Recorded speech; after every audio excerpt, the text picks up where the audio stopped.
The cutie marks in the details. A cutie mark appears on a pony's flank when he or she finds that certain something that makes them different from every other pony. But you knew that already, didn't you? What you didn't know, perhaps, is that a common pastime is guessing what a pony's cutie mark stands for. This is a story about one such game. Of course, written for a creative challenge and a contest on Reddit. The cutie marks in the details. What's his story? She stirred her drink, paying more attention to the light brown stallion trotting as if he had no place in particular to go. My eyes drifted to his cutie mark, 3 horseshoes. Master horseshoe player, I said, taking a sip of my coffee. But there's no horseshoe tournaments for him to play in, so he takes odd jobs around town. Right now he's on his way back. He's on his way to a bricklaying job. Not glamorous, but he does what he can get. Flitter made a low noise as she worked the straw into her mouth. Her legs kicked in an adorable fashion, making it look like she was trying to swim back down from her stool. I smiled as her eyes met mine, she smiled as well. It's your turn. Okay. I turned toward the street, searching for a pony. A dark blue mare exited the radio shop holding saddlebags in her mouth. With a bit of an effort, she managed to get the bags onto her back. Her. The blue one. Can't see her cutie mark, Flitter said, Las Pegasus accent slurring her word. 2 glass bottles. Green and no bottle caps. Flitter continued to kick the air futilely, lower hooves unable to reach the patio floor. I watched her as she thought, entranced by the bobbing of the red bow on her head and how it complemented her powder blue coat and mane. Okay, got it. She's making an alternative currency. Really? I raised an eyebrow. That's interesting. I would really like to hear about this. She smiled shyly, looking back from the street. Bottle caps. They're lighter than bits and less expensive to make. She's been working out the kinks in it ever since she was a filly. One day she's going to work up the bravery and go present it to someone. Maybe filthy rich, maybe even some pony in Canterlot. She sniffled. Actually, that's where she's going. To the bank to test her idea out on the manager. I clapped my hooves together. Wonderful! I'm jealous, actually. I am the writer here, after all. Well, what am I? You're here to make me look better than I actually am. I winked. A flush rose to Flitter's cheeks and she shifted her gaze to the street. After a few moments, she waggled a hoof in the direction of the street. White filly with the glasses and the curly mane. I followed the pointing of her hoof. The filly she was pointing to was indeed white. Her glasses were purple and looked too big for her face. Her prodigious nose prevented it from slipping off. The curly mane was a nice shade of red, actually. She was a cute kid. 2 candy canes in the shape of a heart.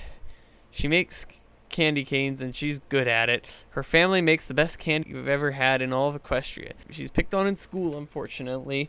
With glasses like that, she's an easy target. Right now she's on her way to the dentist with her mom. Too much candy makes for a lot of cavities.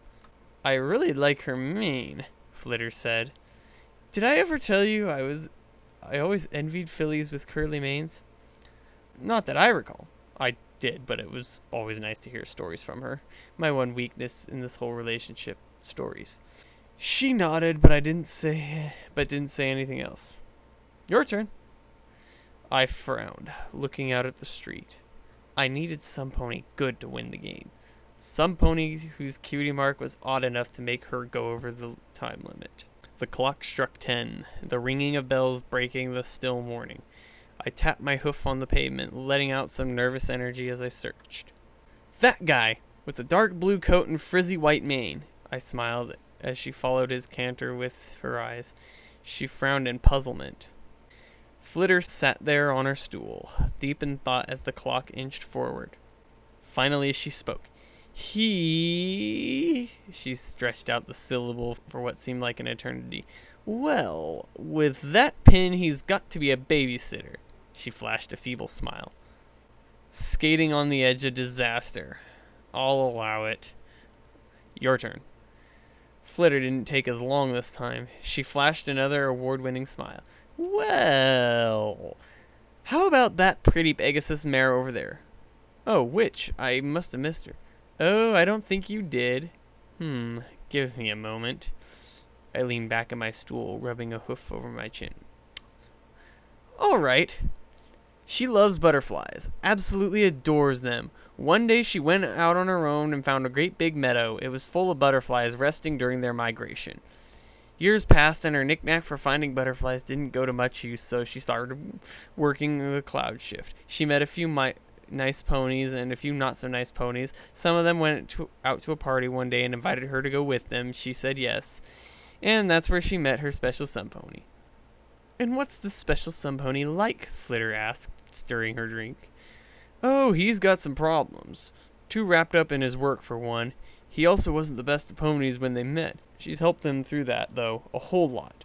But even still, he doesn't deserve her, not one bit." I leaned forward. "Final round. There's a handsome, brooding earth pony fella out on the patio. I'm interested in his story." She smiled. "Well, he's got an ink bottle and quill as his cutie mark, and he likes to wear just a checkered shirt, always unbuttoned. He's a little strange, always busy plotting his silly stories in his head. He was always creative, play-acted stories as a colt, doodled and wrote terrible stories.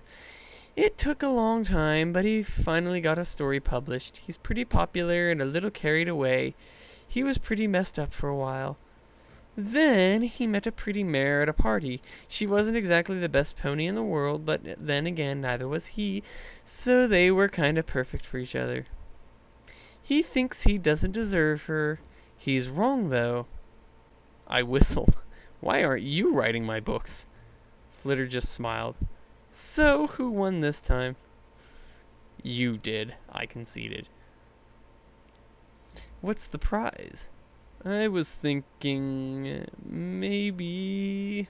"Yes?" "How would you," I said, leaning in with a conspiratorial glint in my eyes, "like to be the co-author for the next book by Leaky Ink?"